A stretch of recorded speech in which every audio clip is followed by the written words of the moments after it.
Good afternoon and welcome. My name is Nilanjan Sarkar and I'm the Deputy Director of the LSE South Asia Centre. Welcome to this afternoon's event, which we're all looking forward to. There's been so much of interest about this event this afternoon, titled Statues Can We Topple History? It's an event that is in our fact and fiction series of events that we do, focuses on one recently published book, and then we have a roundtable of panelists and speakers speaking about it, and that is all related to the principal theme of the book. The book that we're going to discuss today is by Alex von Tunzelmann. I'm very, very delighted to say that she joins us this afternoon, and the book is titled Fallen Idols, 12 Statues That Made History. It was published earlier this year in 2021.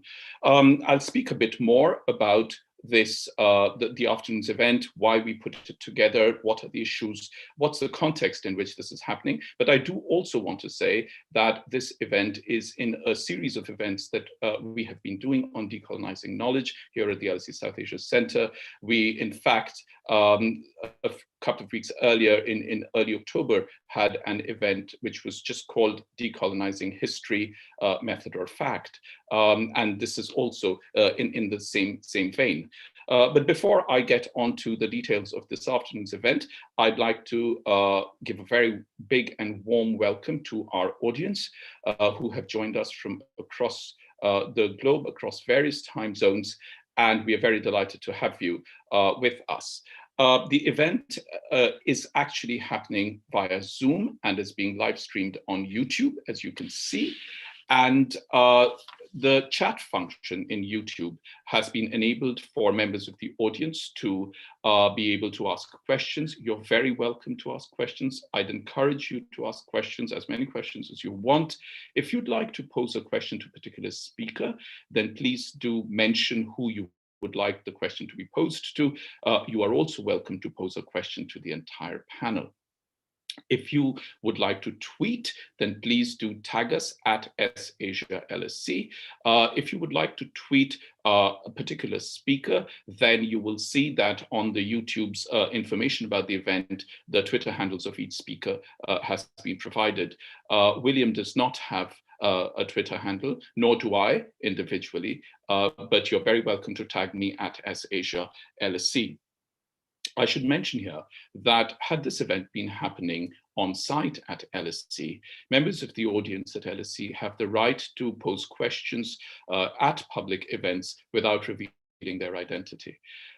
Bearing that spirit in mind, or trying to remain as close as possible to that spirit, when I pose questions that you ask, I will not be announcing your names to the panelists, though I understand, of course, that your names are visible on YouTube to others who are watching it, but at least we'll remain somewhat close to the spirit of anonymity, if that is what you would like. Before I introduce our speakers this afternoon, I did want to say a few words about the event, why we're doing this event, and what's the thinking that's gone on behind it. Now, the debate surrounding statues in public spaces of historical personages of varying degrees of importance, or even of contemporary political leaders, it has been the matter of a lot of debate, at least in the last couple of years. It has been a matter of debate for a long time in different ways, in different places, as we will hear this afternoon, but it will not. But in the last couple of years, it has gathered particular momentum, and as a result, Alex's book is very, very well timed. It is also, since I speak only for myself over here, may I say without hesitation, it's an utterly enjoyable book to read. So please do read it. The whole debate here in the United Kingdom around statues and the dismantling of statues goes back to the dismantling, the toppling of the statue of Edward Colston in Bristol, which happened as an outcome of a protest movement that had gathered as part of the Black Lives Matter movement. And then a group of people brought down the statue. It was then dragged through the streets and it was put into the harbour from where it was then recovered. It now is in the museum in Bristol. Significantly, it lies flat, it does not stand upright, and all the graffiti marks on that, as well as marks of dent, remain on it. This was agreed by the council, and that is where it has been. Obviously, the Black Lives Matter movement goes back to the very unfortunate, very sad killing of of the American Black security guard George Floyd in May 2020 in the United States, which then stirred a lot of this. And then there have been movements in the United States as well. What it did, what the Edward Colston event did in Britain is that it also said, now Edward Colston's statue, I have to say, was brought down because one of the most important reasons for its attack was his profiteering from slave trade, from wealth that was begotten from trading in humans. And that then led to a lot of institutions, but most prominently the National Trust here in Britain, looking at connections between their properties, their heritage properties, and income of these buildings originally belonged to, and connections to slave trade. Now, as it happens, this has also been the time when there have been wider debates about a series of other things that in a very wide-angled category called decolonization has been happening parallelly, some earlier, some later. These involve historical apologies for past actions. They involve reparations, payment for historical wrongs from one country to another. They involve the return of museum objects, especially objects classified as loot. There have been a series of things, and the whole debate around statues has been happening amidst it and is as animated and as energized by all the others. Our event this afternoon focuses only on statues. It is not to suggest in any way that any of the others are any less important. And I should take this opportunity to say that for those of you who are interested, we will have an event exactly like this dedicated only to the question of historical apologies on Thursday, the 20th of January. And if you are interested, please do follow us and you will get the information. To go back to the question of statues, portraits is the other thing. These portraits have come up of people who may have begotten wealth especially from slave trade. Very recently, I think it was a week or 10 days ago, that Thomas Picton's portrait has been removed from the Cardiff Museum.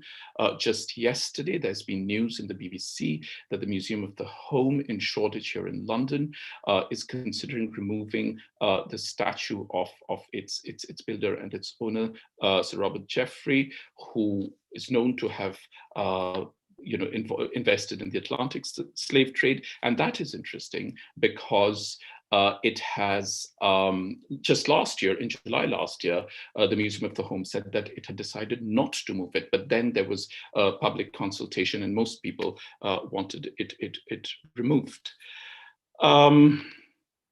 The other statue that has taken a lot of attention and has been a matter of a lot of interest has been that of Cecil Rhodes, which stands on the facade of Oriel College, the University of Oxford.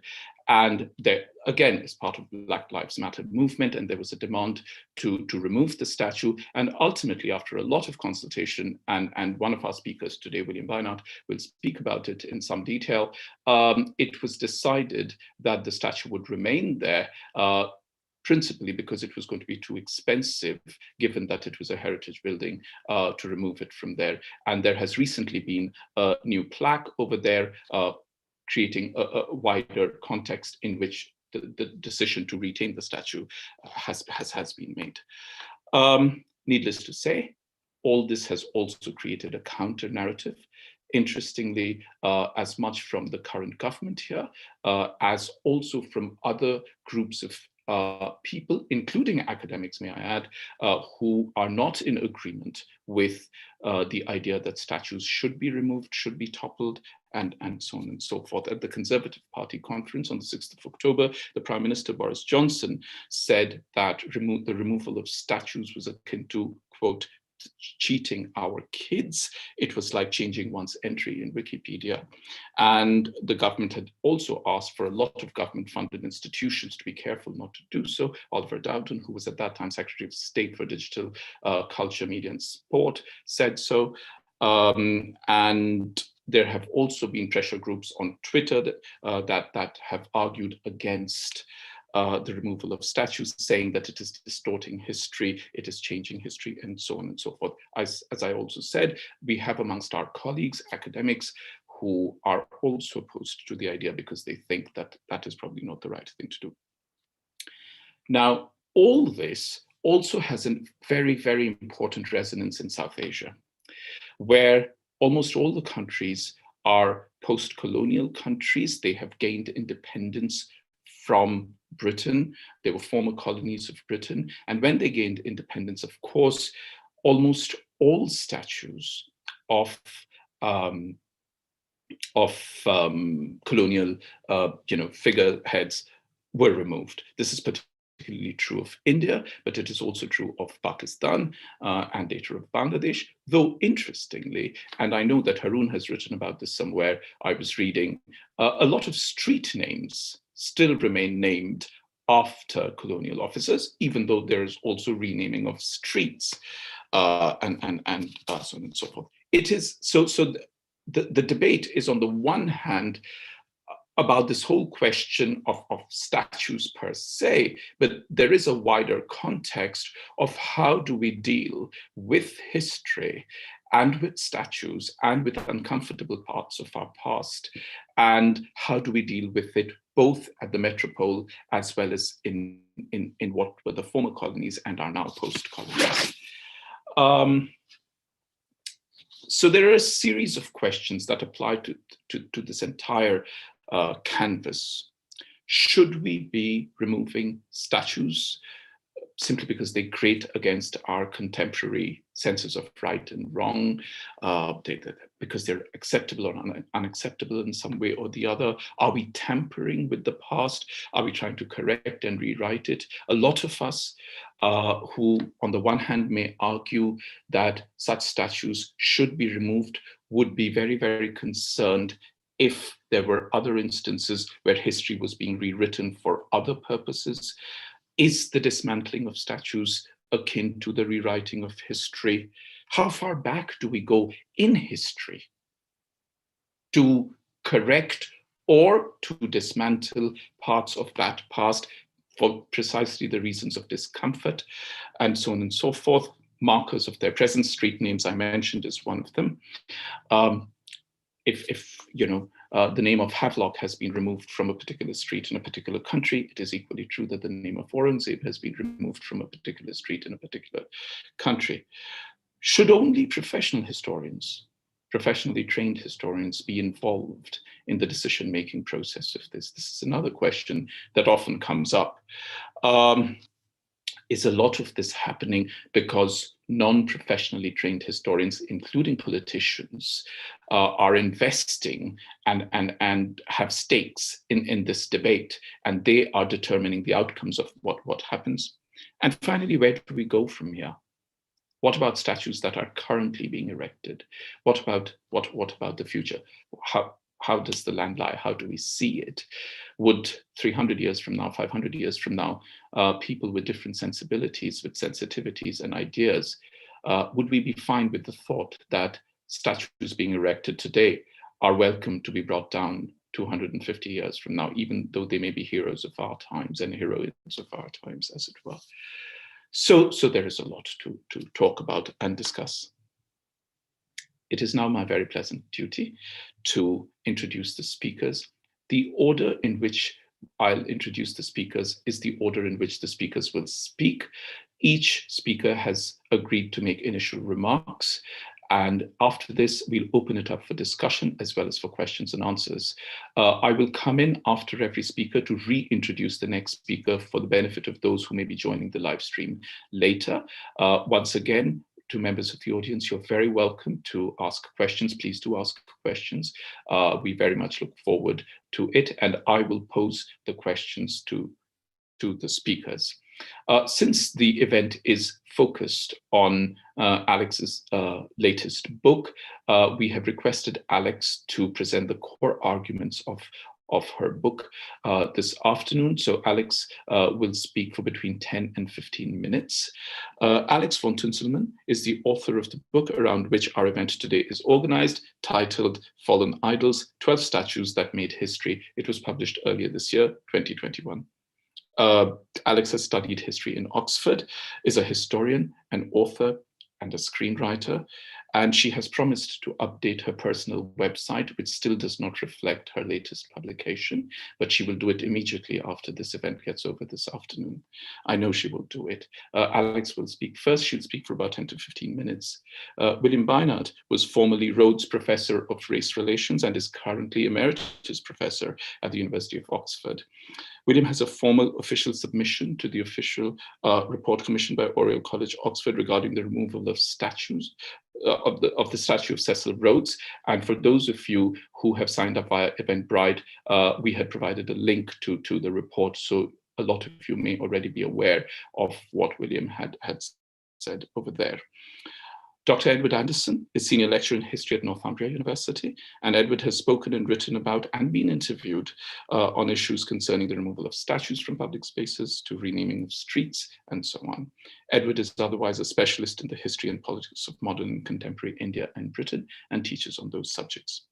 Finally, Haroon Khalid is trained as an anthropologist and has written extensively on the historical and cultural heritage of Pakistan. One of his most enjoyable books in the context of today's event, a lot of his books, all his books are very enjoyable, but in the context of today's event is Imagining Lahore, the city that is, the city that was. And I'm delighted that Haroon is able to join us this afternoon because the question of statues, the removal of statues in Pakistan has a very, very interesting context and resonance that is different from other post-colonial nations in the region, Sri Lanka being one, Bangladesh being another. And that is, of course, that Pakistan, as I mentioned, Haroon Wright said, also continues to have streets that are named after British colonial servants. More importantly, recently, in Lahore, a statue of Ranjit Singh, the founder of the Sikh Empire, was installed.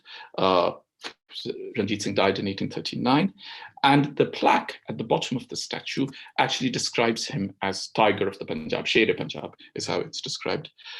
This was done in 2019, in the summer of 2019, to mark his Ranjit Singh's 180th birth anniversary. And it has had a very, very interesting life story since, where it has been vandalized, it has been put together again and re-erected. And I'm hoping that Haroon will say something about the whole question of statues in contemporary settings. So I'm now going to invite Alex to make her presentation. Alex will speak for between 10 and 15 minutes. Alex, please speak now. Thank you. Thank you very much, Nilanjan, for that very kind introduction. I'm going to just talk a bit generally and then let everyone else get on with it. And I will talk a bit particularly about this with relevance to South Asia, because we are today happy to be hosted by the LSE South Asia Centre. Thank you very much for having us. There are many ways in which we remember the past, in song, in verse, in books, movies and TV shows, in art, artefacts, exhibitions and festivals. My new book, Fallen Idols, looks at one particular and controversial form of historical storytelling, which we'll be looking at today, which is statues. Statues are intended to tell a story, quite literally to set the past in stone. As we'll see, that doesn't always work. In 2020, statues across the world were pulled down in an extraordinary wave of iconoclasm. And there had been such waves before, during the English Reformation, the French Revolution, the fall of the Soviet Union, and so on. But in 2020, the difference was that the iconoclasm was on a global scale. It went beyond national borders or regional borders across the whole world, across former imperial powers and their former colonial possessions, from the US and the UK to Canada, South Africa, the Caribbean, India, Bangladesh, New Zealand. Black Lives Matter protesters defaced and hauled down statues of slaveholders, Confederates, and imperialists. The backlash against this was led in the US by President Donald Trump and in Britain by the Prime Minister Boris Johnson, both of whom, among many statements on the subject, proposed extreme 10-year prison sentences for anybody who damaged a monument, whatever level of damage they caused. Can statues really be this big a deal? Most of us who live in towns and cities probably walk past these lumps of stone or metal every day without thinking much, or indeed at all, about who they are or what they mean. We may, of course, enjoy some of the more amusing ones, such as the hippopotamus statues that appear to be swimming half submerged in the pavement in Taipei, Taiwan. When it comes to the standard issue statue of an old gentleman in a hat on a horse, however, you can ask 20 passers-by who they are, and chances are that none of them will get it right. As the Austrian writer Robert Musil observed, there is nothing in this world as invisible as a monument. Yet clearly some statues do matter, because when they're pulled down, world leaders proclaim draconian measures to protect them. In certain circumstances, perhaps not the hippopotamuses, statues represent much more than lumps of stone and metal. They are icons of individuals. Their symbolism may cross the line between secular and religious. They are held to represent both those individuals and, at the same time, a national, cultural, or community identity. To raise the question of any commemorated individual's flaws, then, raises the question of flaws in the nation itself. President Trump, in fact, when this was going on, repeatedly emphasized that taking down statues could literally lead to the destruction of the United States itself. Now, there are so many examples in my book from all over the world, but because, as I say, we're here with the South Asia Centre today, I want specific, I know we're going to talk quite a bit about statues in India, Pakistan, and Bangladesh, these colonial statues. And I was particularly interested in Raj statues, having worked on the end of the British Raj before. The statue I've looked at in the book, it was a gigantic statue of King George V, which was originally put up in what used to be called Prince's Park in New Delhi, right by where India Gate is. The statue was originated by and mostly paid for by the Maharaja of Kapurthala. And it was commissioned from the sculptor Charles Sargent Jagger, who was quite a distinguished British sculptor and made quite a lot of war memorials in London as well, many of which you can still see.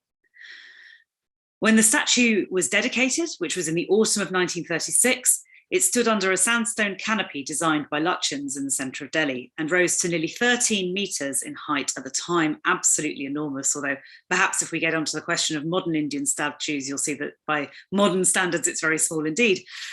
The vertical dimension of this statue, which was so striking, was emphasised by the fact the king was wearing a great ermine robe, which fell in heavy folds down his back and then down all the back of the plinth, almost towards the ground. The sculpture historian Richard Barnes wrote, "It resembles an Art Deco missile, and there is no other statue in the world that uses this effect to gain height." It is indeed still very unusual. And yet, if this statue was intended to shore up the kind of British power, perhaps through the princes like Maharaja of Kapurthala who were putting it up, clearly it did not work. As we can see, 11 years after the statue was erected, the British Raj itself would come to an end. Now, I want to give a very, very slight correction to what my esteemed colleague Nilanjan said at the beginning. In fact, after independence in India and Pakistan, statues were not pulled down very fast at all. Many, many British statues remain, and there are still hundreds of them today. There was actually quite a low level of interest in removing statues in both successor nations. In 1949, Vallabhbhai Patel, the Deputy Prime Minister of India at that time, reacted furiously when the state government in Bombay was trying to pull down statues. He accused them of bothering about the question of monuments when they had far more urgent business on hand. Nonetheless, through the 1950s, questions were asked about these British statues in the Indian Parliament, and the centenary of 1857 of the Great Rebellion against British power, of course, renewed demands to do something about all these statues that were still largely loitering around. Some of those statues were vandalised in 1957 in the anniversary, and some were, in fact, then removed by local authorities. On 13th of May 1957, Jawaharlal Nehru set out his government's policy, and he said to Parliament, "There are various kinds of statues. Some may be considered historical, some may be considered artistic, and some may be considered, well, rather offensive in themselves. He said that the offensive ones were already being removed discreetly to avoid creating bad feeling between India and Britain. If the statues were historically significant but not offensive, they would be moved to museums. As for those statues that were neither historically nor artistically distinguished, and I'm afraid there are a few of them, he said, I do not know what we will do with them. If somebody else wants them, we will make a present of them. Nehru argued in Parliament that statues of gods were part of ancient Indian culture, but statues of human beings were not. He'd always been very suspicious of cults of personality, and he was anxious to stop new statues going up. He also thought, if we're going to talk about road names, the constant demands to rename roads and towns after Gandhi, arguing that this would be extremely confusing if everybody got their way, because one day everyone in India would simultaneously wake up to find that his address was now Gandhi Street, Gandhinagar. So clearly there was a great concern about this constant renaming even back then.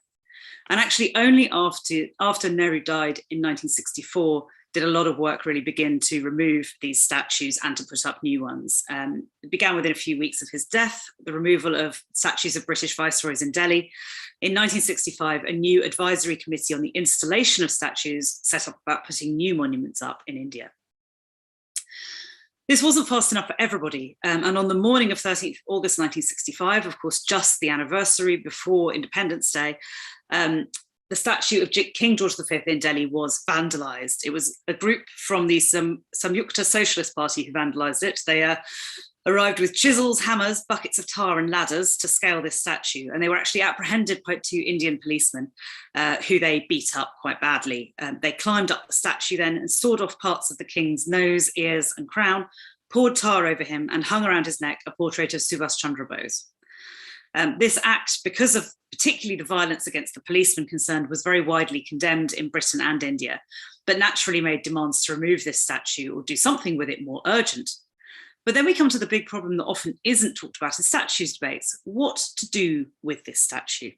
The Indian government kindly offered King George V's statue to the British High Commission in New Delhi, who absolutely did not want it. Their garden was not big enough to accommodate this enormous statue without a sort of comic effect. There was a suggestion that it might be shipped back to Britain, made a present of, as Nehru had suggested, but the Treasury ruled that out on grounds of cost. It was too big to ship and too big for any potential site in London. Delhi's own authorities rejected the idea of relocating it anywhere in the city parks as well. At the end of 1968, the statue was taken down and moved to a warehouse in Old Delhi. That was the only place that could be found for it. Eventually, the Indian government did come up with a plan, and it was proposed to turn a piece of scrubland in the north of Delhi, where George V had held his 1911 Durbar, into Coronation Park, a memorial grounds. And all the British statues we put there, as one diplomat described it, this would become a graveyard for distinguished old Englishmen. The British authorities were not terribly happy with this suggestion because they feared it would become a sort of dumping ground, but also they didn't have any better suggestions. So this is what happened. Coronation Park won out. And these statues, including George V, were moved there without any fanfare really in 1982. And they are still in fact there, now in a very dilapidated state. Various schemes to preserve them in the park have come to little so far. But one thing I would say about Coronation Park, which I've visited and I would encourage anyone there to visit, is that it tells its own utterly fascinating story about the history and historical memory of the British Empire in India. It's a desolate place where the once proud statues of great men have gone to be forgotten, their carved jewels and ermine trims crumbling back into the Delhi dust. What could be more fascinating as an example of historical memory? Now, during the writing of my book, I noticed the same 4 arguments were being made over and over again about pulling down statues. And you see these all around the world. They came up in these Indian debates. They came up in Britain and America, across Europe and across Australasia this year when all of this was happening. The 4 arguments are: 1, the erasure of history, the idea that pulling the statue down will somehow remove our historical knowledge, cancel it out, and mean that we no longer understand or remember this period of history. Number 2, the man of his time. Now, very occasionally a statue is a woman, much more commonly they're men. This is an argument that the person commemorated may indeed be problematic by our modern standards, but surely in the past they were simply representative of a very general point of view, and that this should therefore not be a problem for us today to accept that people thought differently at another time. The 3rd is the importance of law and order. Now, this is a kind of more sympathetic argument that says that possibly statues should be pulled down, but not by a mob, as in the case of Edward Colston, for instance, but through the proper authorities, carefully, thoughtfully, diligently, and so forth. And the fourth argument is the slippery slope, this idea that if you pull down one statue, where do you stop? If you pull down, Cecil Rhodes, then is it next Clive, Churchill, or Cromwell, or any of the other figures that are there in the British pantheon, for instance? Now, while at first glance, all these four arguments may appear to have some substance to many people, they may seem, some of them, quite reasonable, they are in fact all fallacies, and it's very easy to see why. And that's because you can quite simply compare it to, for instance, the Soviet Union or Nazi Germany, where statues of Hitler and Stalin were removed. Would people, if they were making these arguments about statues, make exactly the same arguments about Hitler and Stalin? For instance, if a Stalin statue was torn down, would we be saying that he was a man of his time and that everybody believed in murdering kulaks back then, so you can't judge him? If a Hitler statue was removed, would we be saying that we must not impose our modern values on Germans in the 1930s and they simply had a different understanding of right and wrong? Should we balance the Holocaust against all the good Hitler did for German rail punctuality? Would any of this be being said? I don't believe it would, not by reasonable people. And what we can see, in fact, is that as far as erasing history goes, after the Nazi period, East and West Germany both removed all Nazi statuary, criminalized any display of the swastika. And in fact, the effect in Germany is that the Nazi period is very powerfully and meaningfully remembered. So these arguments are actually quite easily disproved by looking at this thought experiment. Now, the point of this isn't to say that everything in history is equivalent to the Nazis or Stalinism. Clearly it is not. But what it shows is that the arguments for keeping controversial statues do not spring from universal principles about statues or history. They're context dependent. All of them depend on which statue and what history you're talking about. And that's why we need to talk about this on a case-by-case basis, as indeed I hope we are today. I'll just conclude with the thought that statues are not a record of history. They're a record of historical memory, and that's a different and important distinction. They reflect what somebody at some point thought we should think today. Putting a statue up is a very powerful symbol, but so is pulling one down. Thank you. Thank you very much, Alex. That was really wonderful and a wonderful summary. May I take the liberty of showing Alex's book, since she has been so nice as to not show it, but that's the book. And as I said, it's very, very readable. We use the cover in all our publicity as well. Thank you also for correcting me. I have to say about saying about suggesting, I wasn't quite saying it, but yes, I was suggesting that all statues of colonial personages have been pulled down in South Asia. I suppose I was saying it from an unconscious position where I can't immediately remember having seen a statue still prevalent, even though I was born in Delhi and I grew up on a street that was called Cornwallis Road. So I'm much more au fait with colonial names of streets rather than of statues, literally. But of course, the George V statue is also important because of the debate surrounding what is going to happen to the vacant space that has been vacant for all this time. So George V statue has remained in conversation even by default, as it were. So that's very good. Thanks for raising all the issues that are very, very important and central to this, and we will come back to a lot of these later on. Our next speaker is William Beinart, who was formerly Rhodes Professor of Race Relations and is currently Emeritus Professor at the University of Oxford. In the context of the statue of Cecil Rhodes, which is on the facade of Oriel College in Oxford, William had actually made an official submission to the official report commissioned by Oriel College, Oxford, and William has very kindly agreed to speak about it. I was personally very keen, and again, we will rely on Alex for this because Alex must correct me if I'm wrong in remembering what she says in her book, but I think Cecil Rhodes had said that his own statue should be erected in South Africa or something of that sort. There is something about Cecil Rhodes that you say in your book. Wasn't that so that he wanted to take up? Yeah, the one in South Africa. Not here in at Oriel. But William, please do speak now. Thank you very much for agreeing to speak this afternoon. And you have about 6 to 8 minutes. Thank you. Thank you very much. I'll speak about this case and very happy to answer more general questions or try in the later question time. Rhodes, who lived from 1853 to 1902, short life, was British born, but a South African politician Prime Minister of the Cape, 1890 to 96, mining magnate, conqueror of parts of South Central Africa. Protests by Rhodes Must Fall at the University of Cape Town resulted in the removal of the Rhodes statue there in April 2015 as part of a broader challenge to what they saw as lack of transformation in that institution. A solidarity group started in Oxford soon after, and the students discovered there was a public statue of Rhodes in the Oriel building on High Street. Rhodes had donated the money for this building, but he didn't require the statue. The students aimed to associate British colonialism primarily with racism and violence, and they argued that the retention of the statue showed that Oriel and Oxford remained locked into this heritage. The college decided to keep the statue in place with the support of the Chancellor and Vice-Chancellor of Oxford in the context of a national debate where the majority of the media condemned the students and defended Rhodes.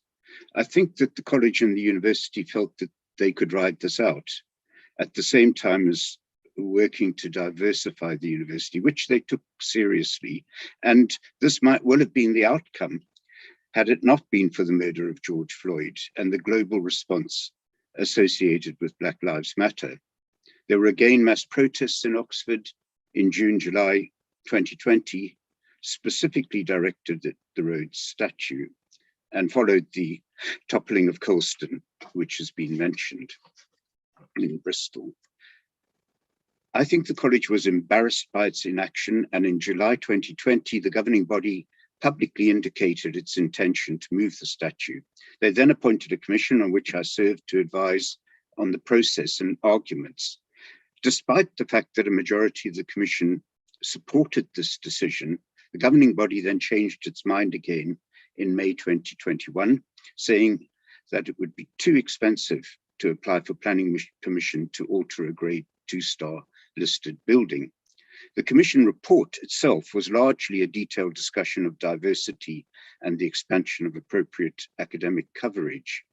But Jenrick, the minister then responsible, discouraged planning requests and preferred, along with Historic England, to quote, retain and explain. And I think that Neil Mendoza, provost of the college, conservative member of the House of Lords, and government commissioner for cultural recovery and renewal after COVID, felt that it would be more damaging to confront the government than to risk a further student protest. The broader politics of this have constantly been in the background and have led, I think, to some of these shifts. For myself in 2015, I thought the statue was secondary to these other aims, not least the expansion of African studies, broadly speaking. I was not comfortable with some of RMF's rhetoric and evidence, but at the 2016 Oxford Union debate, which I participated in, I suggested moving the statue at least temporarily to the Ashmolean Museum as part of a critical exhibition on empire. Further research has made me more strongly a protagonist of a significant symbolic gesture. I expect I have understood better the nature of the cultural debate and the importance of such a gesture. But why Rhodes? And we've started talking about this. I also agree that each case should be analysed. And my position is summarised in the various things on the Oriel web, 2 big pieces there on their website. I deal largely with 2 key issues, showing firstly that Rhodes supported more intensive racial segregation at the Cape, from restrictions on the black vote to a poll tax for Africans only, closed compounds for black workers, and a very topical issue, segregation in the national cricket team. Secondly, I characterize the violence in the conquest of Zimbabwe, for which Rhodes was responsible, and call it extreme. It was a war against civilians as well as men, armed men. Cattle were looted by the company on a large scale. Grain stores were appropriated or destroyed. Many African soldiers were shot in flight. African communities were blown up with dynamite when they were sheltering in rock shelters. Rhodes was involved, at times present. And for me, in a sense, this is critical. The evidence for me Leaving aside the issue of genocide, which the students raised, is more than sufficient to require immediate application for moving the statue, really whatever the cost. And the initial cost is not high. I can explain that. Who knows? Historic England and even the government may agree when they see the evidence, as opposed to the articles in the Daily Telegraph. Does the college really wish to represent itself to the world with a celebratory, very public statue facing Oxford's High Street of a man who, whatever he may have donated, was responsible for extreme violence on the land of those he attacked?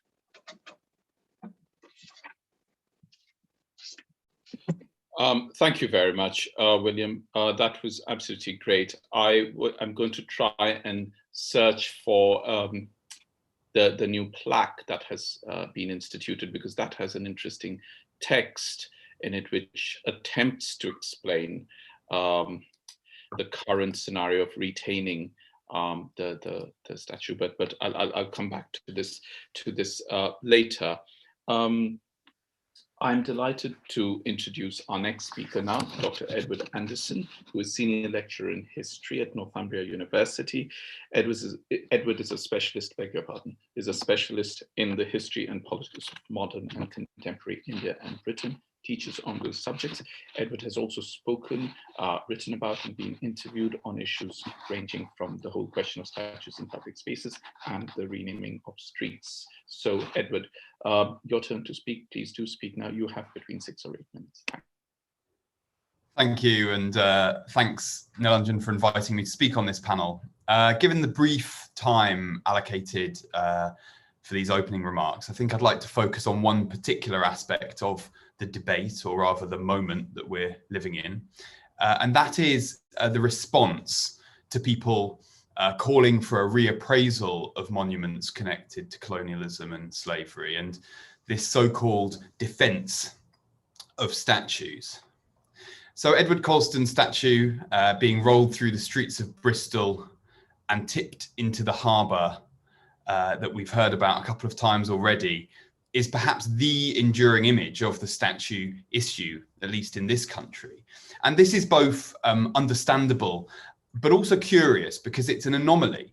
It's an isolated moment with some very specific and particular circumstances around it. In spite of panicked headlines about hit lists for statues across the country, virtually all statues have stayed exactly where they are.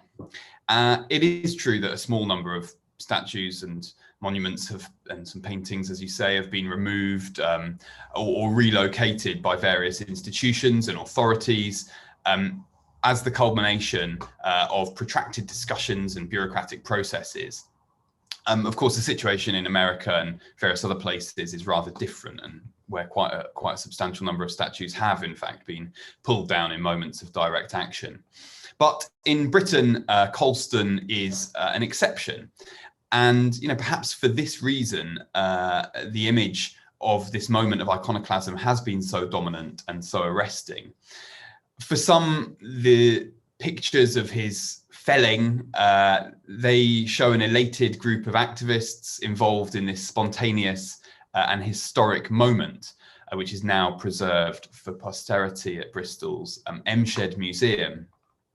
For others, these pictures, though, they depict a mob, vandals, hooligans running amok. But another series of very compelling pictures, to me, that are just as interesting, began circulating around that same time. And I say circulating because it's vital to remember the extent to which this whole issue has been mediated, particularly via the internet and social media. So in the summer of 2020 in Newcastle, from where I speak to you today, self-styled defenders of Newcastle attacked Black Lives Matter protesters beneath Grey's monument, which is a huge Nelson's column-like memorial to Earl Grey, whose government enacted the Slavery Abolition Act in 1833. Nobody had plans to attack the statue, which anyway sits atop a 120-foot tall column. One of the defenders of Newcastle was heard shouting, and this is a quote, You deface our monument, you deface our heritage. And they also heckled Black Lives Matter protesters with "You're not English." Around the same kind of time in London, the leader of the far-right Britain First party and members of the so-called Democratic Football Lads Alliance, they marched to Westminster to defend a statue of Winston Churchill, which had in fact been boarded up. And then they paid a visit to the Cenotaph War Memorial to sing "God Save the Queen."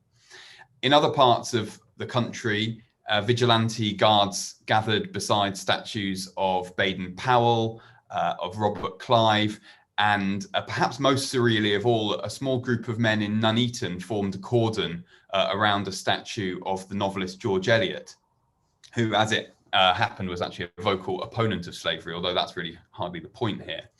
Now, it's easy and frankly quite tempting to dismiss or even laugh at some of these reactions, but I think it's important to reflect on what it represents. Attempts to defend statues, both in person and in rhetoric, often through sections of the media which have been a real driving force for populist nationalism in recent years. These can be viewed as a kind of performance. They present an opportunity for expressing resentment and frustration at existing hierarchies and ways of life are perhaps changing. That power and the power is being subverted, certainly scrutinized, and also that people who have historically been subjugated are now fighting back and making certain demands. Statues themselves, as we've kind of already heard, and is shown in Alex's book, they represent a kind of desire to set in stone, literally partisan versions of the past and glorify certain legacies and the values and the forms of power that they represent. It must be noted that a substantial proportion of people in Britain still feel that the empire is something to be proud about, whatever that might mean. And so, of course, those who are responsible for it must continue to be respected, even revered. This is not then simply about defending history or preventing its erasure.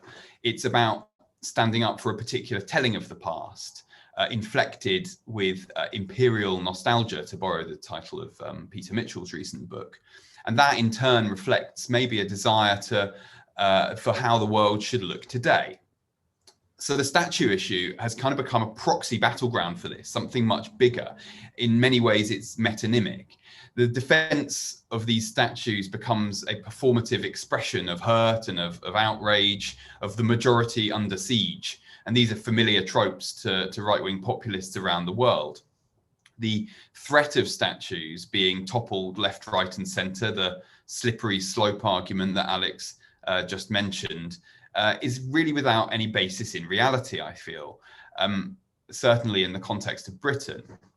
As I mentioned at the start, just one statue here has been actually toppled, and this was after decades of attempts to relocate it or remove it. And a handful of others since then have been removed or relocated, or simply given new plaques, usually or always after due process has been followed. But there's a lot of currency in the moral panic around statue toppling, this patriotic majority holding back the mob, protecting England from the enemy within. It's to do with these narratives around lefties and liberals and minorities coming for us, wanting our jobs and to cancel Christmas and to remove Shakespeare from the curriculum and to bring down statues, erase our heritage and denigrate our heroes. So might we, I wonder, think about parallels with the narrative around cancel culture that seems so ubiquitous? In this instance, are people really being silenced? And, by that measure, are statues and memorials or even history itself really in mortal danger? Or maybe to adapt another phrase of Peter Mitchell's, when looking at the reality on the ground, is this more about the performance of cancellation? I just want to end on one final point. that is also being mentioned already by William a moment ago.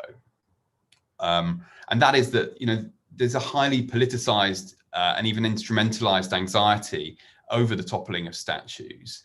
And this is not just coming from groups of vigilantes on the street, but the government has been very eager to encourage and even choreograph it. At the start of the year, the Community Secretary, Robert Jenrick, wrote a piece in the Telegraph announcing new laws to safeguard statues, stating that it was vital to protect them from being removed, quote, on a whim or at the behest of a baying mob. And these measures came in as part of the Police Crime and Sentencing and Courts Bill, which is legislation that's been decried for numerous reasons as draconian and even authoritarian. So under this new law, the maximum prison sentence for damage to memorials, which can be defined in the broadest possible terms, was increased from 3 months to 10 years. And in justifying this, the government stated, and this is a quote, incidences of damage and desecration of memorials often carry a high sentimental and emotional impact. So in the case of war memorials or monuments to commemorating or remembering the loss of life, for instance, that reasoning is familiar, it's understandable. But in the context of defending statues to slave traders or colonial leaders, what are we to make of this high sentimental and emotional impact? So clearly this issue of the statue has become highly weaponized, it's become highly politicized, and those defending statues are both reactive and proactive, and they are engaged in this performative expression of values and ideology. And their responses to conversations around how we should best understand the past can also tell us a great deal about anxieties of the present. Thank you very much, Ed. Could I just say that your point that the protection of statues and speaking up for them and the whole question of tampering with history and all is indeed a position of the right of centre, right of political centre, at least in the United Kingdom. But as you very well know, and I know you know it, people on the right of the political center can also become the people who want to destroy or topple certain kinds of statues in certain parts of the world. So it is neither a universal nor an easy alignment of which side of politics you are, but we will come back to this. Before I invite Haroon to speak, which I'm very much looking forward to, I just wanted to read out the text, it's a very short text, of the plaque that has been put up by Oriel College, because that sort of rounds off what William said just before Ed started to speak. It's a very interesting use of language, and it also will allow us to take the conversation forward later on. I'm reading from the website, so I'll keep looking at the screen. But the text quite literally says this. This building was constructed by Oriel College in 1911, with money left in the will of Cecil John Rhodes, born 1853, died 1902, a former student of the college. The college commissioned a series of statues to front the building, which included Rhodes at the top. Rhodes, a committed British colonialist, obtained his fortune through exploitation of minerals, land, and peoples of Southern Africa. Some of his activities led to great loss of life and attracted criticism in his day and ever since. In recent years, the statue has become a focus for public debate on racism and the legacy of colonialism. In June 2020, Oriel College declared its wish to remove the statue, but is not doing so following legal and regulatory advice. There is then a link, details of a link to a website where you can read more. Oriel College, of course, this facade actually faces the high street in Oxford, for those of you who know the layout of Oxford. But it's interesting that it says that Rhodes's activities drew criticism in his day, as William was saying, and that's very interesting to think about. And we will have reason again to return to it for different reasons. But now, without further ado, please may I invite Haroon Khalid to make his initial remarks. Haroon trained as an anthropologist, has written extensively on the historical and cultural heritage of Pakistan, and I just announced the title of Haroon's book on Lahore, which is called Imagining Lahore, the city that is, the city that was, an extremely, extremely eloquent and enjoyable read that anyone who's interested in Lahore must absolutely read, preferably and ideally before you go to Lahore. Haroon obviously knows a lot about Pakistan and the whole historical and cultural heritage, etc. But I did mention when I first introduced him at the beginning of this event that Lahore in 2019 installed the statue of Ranjit Singh, the founder of the Sikh Empire, who died in 1839, and that has had a very, very interesting history in Lahore. So we're all very much looking forward to hearing from you, Haroon. Please speak now. You have about 6 to 8 minutes.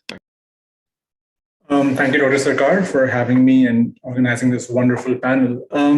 Before I start my talk, I'd like to give a preamble. And I've been hearing this whole debate on statues, and of course, I've been following it for the past year or so. And currently, I'm based in Canada, so there's a debate here as well. But I also feel like the debate of removing colonial statues and removing colonial names in South Asia and post-colonial states, I think at some level is qualitatively different. It's in fact fundamentally different, I think, because there you also see the state, a populist state, appropriate that debate and then using that debate for its own, to garner political legitimacy. So I feel like there is that sort of nuance that we need to be aware of when we're talking about removing these statues and colonial traces from post-colonial states as opposed to, let's say, US, England, or Canada for that matter, even Australia. I'll begin my brief presentation by talking about this really popular statue in Lahore of Queen Victoria that was placed there during the 1920s, or I think slightly earlier, and Charing Crossing. And the statue then was removed in 1951. So right after partition, a few years after Pakistan came into existence. And then during the Zia regime, in that space, a statue of Quran was replaced. And that was itself, and I feel like it's a very interesting example when talking about Pakistan, where you have Queen Victoria's statue being removed for a statue of Quran, because it really represents at some level the state's relationship. I think it's a great example of state's relationship with the colonial history, but also what the state wants to use, how the state wants to use space to sort of make its own claim and sort of make larger claims about what the state stands for and garner political legitimacy. Given that this is happening at the time of a military dictator who's not very popular, also really goes on to show how the state is trying to appropriate that space for its own political agenda. So the question is then, should the statue be seen as a post-colonial state's attempt to decolonize space, or should it be seen as a populist move using religion to gain legitimacy in this particular case? So this question is also fairly important, because even right now, what you see in Pakistan is that you have a democratic government, but it is a government which is deeply populist. And the government does use anti-colonial and anti-imperial sentiment language to make certain claims about culture and religion and gender issues and so on and so forth. So I feel like that debate is still very much part of the Pakistani society, and what anti-colonial and anti-imperialist politics mean in Pakistan is also it's an interesting and important point that needs to be talked about. I'll talk a bit about history of colonial statues in Pakistan, and I'll particularly focus on Lahore, because Lahore arguably was the most popular, was the most important colonial city in British India, in what became Pakistan eventually. So one of the most popular statues, pre-colonial statues, was of John Lawrence in Lahore. John Lawrence was the first Governor General of Punjab, and in many ways was responsible for laying the bureaucratic structure of Punjab. which in many ways continues to survive in a post-colonial society. He also played a pivotal role in 1857, and 1857, of course, is also a very, very important part of history in South Asia, because in many ways it laid the foundation of divide and rule policy of the colonial state, and also the concept of martial races. And both of them, and of course many other policies, but I feel like these two policies are very, very important because they really shape modern South Asia and the relationship between different communities. And under his statue, there was this quotation which read, "Will you be governed by the pen or the sword?" So this line, this statue really is a beautiful statement that captures the relationship of a colonial state with the subjects, the civilizing effort to an unruly and wild population. The statue was removed in the 1920s at the time of nationalist uproar in the city, when there was a growing nationalist consciousness. The statue has been removed, but there are many questions that I still sort of will ask. And so does the removal of that statue, and once again, I'm talking particularly about Lahore in Pakistan in this case, does the removal of the statue actually mean that we have engaged with his legacy? What does the removal of the statue even mean when the bureaucratic setup, the colonial bureaucratic setup that is very much part of the post-colonial state still survives and is still used against the citizens, and in many ways how the post-colonial state continues to see its citizens as subjects. So that legacy very much survives. So in that context, what does the removal of the statue even mean? And so statue is one example of how you remove colonial legacy from public space. But then, as of course, Dr. Sarkar, you mentioned at the beginning, name of roads remain a very, very important marker of colonial history in Lahore and in all over Pakistan. So for example, despite the removal of the statue, we still have Lawrence Road in Lahore. And it's not just Lawrence Road, there are many other roads. And you have Abbott Road, Nicholson Road, Montgomery Road, McLeod Road.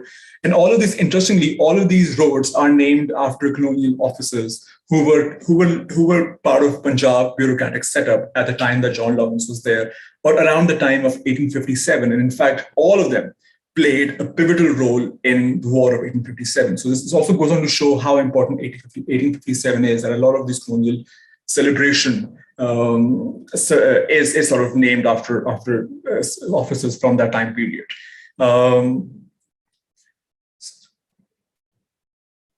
So coming back to the Queen statue that I was talking about at the beginning. So my question is, replacing of the Queen's statue and putting Quran there is actually a great reflection of the Pakistan state's relationship with this colonial legacy, which is actually of complete non-engagement. So the removal of the statue does not mean that the Pakistani state is actually engaging with this colonial legacy and trying to remove it, but rather my argument is that it is in fact a relationship which is of non-engagement. And one can really understand this further by understanding how the Pakistani state particularly dealt with Hindu statues of Hindu nationalist leaders after partitions. For example, two of the very popular statues that were removed from Lahore were of Lala Lajpat Rai, who was a very prominent Congress leader. And so that statue was removed immediately after partition, much before the statue of Queen Victoria was removed. Similarly, the statue of Ganga Ram, who's a very famous engineer and philanthropist from Lahore, his statue was sort of attacked and vandalized at the time of partition. So once again, all of these statues were being removed before colonial statues were being removed. And I feel like why the Pakistani state, so one reason why the Pakistani state does not deal with colonial history, and removal of one statue is in that sense not a great example, because the legacy remains for roads and other aspects. But one reason why the Pakistani state, let's say, is not dealing with colonial legacy is because it is so obsessed with dealing with Hindu legacy. So even so, I was working as an educator before coming to Canada. And one of the popular discourse that you will find in students in Pakistan is that they actually believe that independence in 47 was not achieved from the British, but rather from Hindus. And you can actually see the state sort of tapping on to that, the state appropriating and using that legacy. So a lot of backlash against Hindu statues sort of is happening in that context. And I also believe that if the Pakistani state has to actually deal with the colonial history, with the colonial legacy, then in many ways, it has to also sort of be more reflective about its own self, about its own existence. The Pakistani state, in fact, the nation of Pakistan, in many ways, is a product of a colonial state. The worldview that it took on, the bureaucratic structure that it took on, this criminalization of history, this perception that Hindu Muslims are two different nations, et cetera, the bureaucratic structure, once again, all of these things are a product of the colonial state. So any real engagement with the colonial history then also means that the state has to look at itself and can it even survive that kind of gaze? And that's a question that I don't feel that the Pakistani state is ready to answer at this point. And that's one reason why I feel like a lot of these names have survived. A lot of these names of roads have survived. Before I end, I'll come to the example that you were mentioning of Maharaja Ranjit Singh. So Maharaja Ranjit Singh's statue was recently raised by the Pakistani state in Lahore. And as you mentioned, it was attacked a couple of times. And in fact, recently I was talking with a person who's responsible for putting that statue there. And now they're actually thinking of putting it somewhere indoors because they just cannot be sure of its safety. And Ranjit Singh's statue is actually a very interesting example as well, because it really reflects the changing nature of the Pakistani state with it's the changing relationship of Pakistani state with the Sikh history, with the Sikh heritage. And there's a whole political aspect to it. And there's a whole with Kartarpur corridor. So it's something which is not new, it's something which has been building upon for many, many years.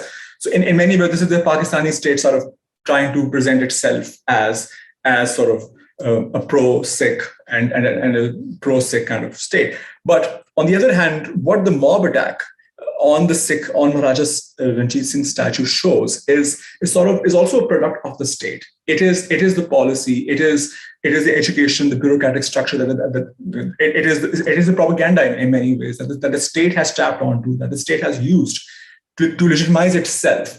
And that has been so deeply internalized and socialized. So in many ways, the mob violence that is happening against Maharaja Ranjit Singh is also something that the state has used to justify itself and to justify its creation.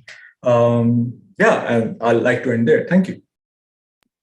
Thank you very much, Haroon. I ask a question that is entirely from a position of ignorance, even though I have been to Pakistan myself, so my apologies. But you make a point about an attention that is given particularly to statues of Hindus. Are there any statues of people who would be categorized or labeled as Indian Muslims in Pakistan that remain? Or so what I'm trying to figure out is it the Hindu aspect or is it the Indian aspect that is more? I don't know. So this is a question from ignorance. Well, it's a great question, and I guess I should have mentioned that as well. So a lot of backlash against the statues is not just happening because they're Hindu. Of course that is there. I think that's the primary reason. So it's Hindu as opposed to Indian. But how that backlash is actually sort of wrapped in Islamization. It's wrapped in a particular interpretation of Islam. It's wrapped in the idea that statues are just not allowed in Islam. So a lot of that conversation also happens within that language. So using that language, then it also becomes unacceptable to make statues of even Indian Muslims. And then, of course, then the counterpoint to having the statue of Quran is itself then a conversation that how can a state justify this on one hand while criticizing the making of statues, and then even Ranjit Singh to that.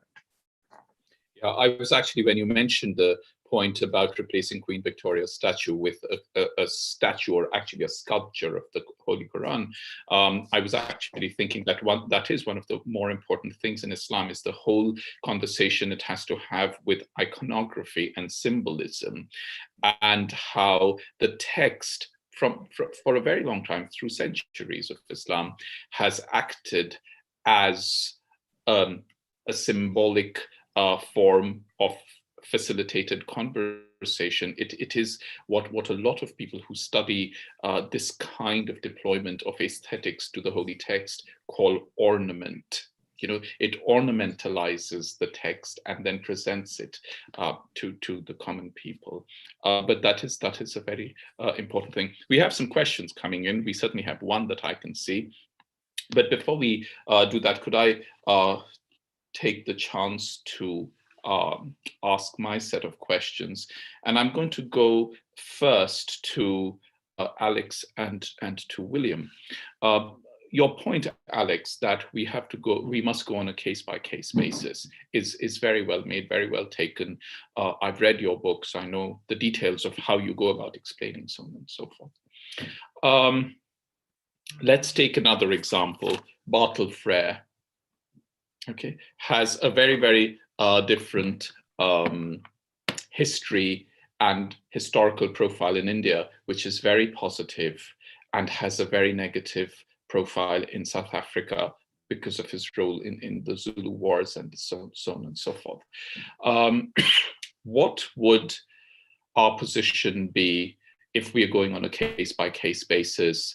If we were to, let's say, have a statue of Bartle Frere, are you suggesting that it would be fine, let's say, to have it in India, or for that matter in Pakistan, because he was also in Sindh, he was governor of Sindh for a very long time, but would be inappropriate to have in South Africa for the reasons that we know?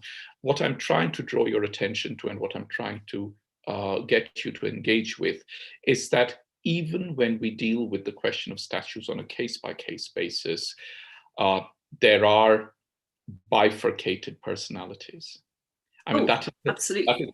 That is the force of history, and that was one of the imperatives of colonialism, that people behave differently at different times of their careers.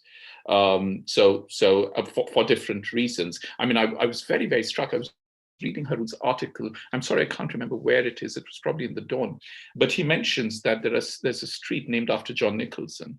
Now, anyone who has read the history of 1857 would know what a bloody role, I mean bloody in the literal sense of the word, role John Nicholson played. And yes, of course, when you look at it from the colonial perspective, that makes him a hero.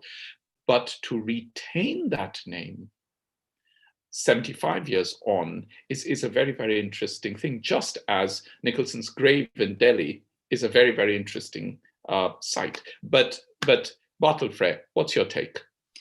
Well, you could equally ask that question for lots of other figures. I mean, a reverse case would be Gandhi, of course, who is revered in many places in India and despised in many places in South Africa and has been pulled down there. I mean, you know, my point is not that you have to have a different case for every personality. My interest is not in weighing the souls of men or women and deciding whether they're good or bad. That's not at all what I'm aiming for.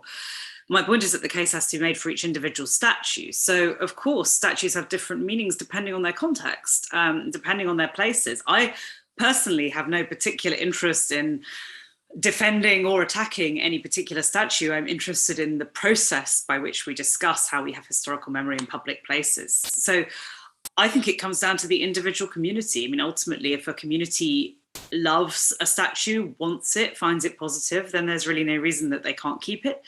If they find it negative and destructive and divisive, then of course they should have the right to remove it, because statues don't have rights. People do, and people are entitled to live in an environment that they find conducive to peace and harmony and general happiness of a community.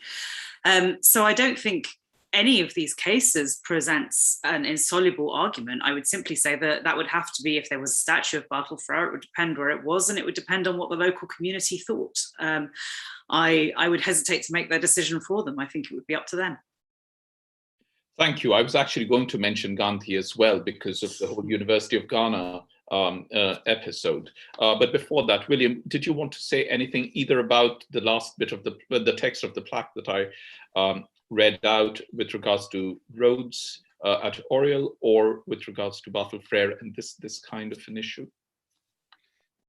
On the plaque, it did cause some controversy, and again from both sides. It's interesting that the papers did carry some very critical I mean, one article I remember said that Rhodes was represented as the devil incarnate in that plaque. And as you will see from reading it out, that's very difficult to justify.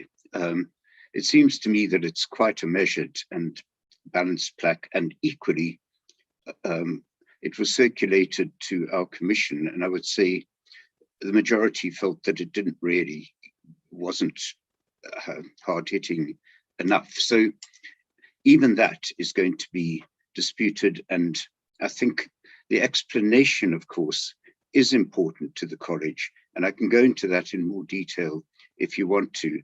So, you know, in the end, it's not the plaque quite that I would write, but it's representative, it's reasonably representative of a view, of a critical view, and explains why there's a problem.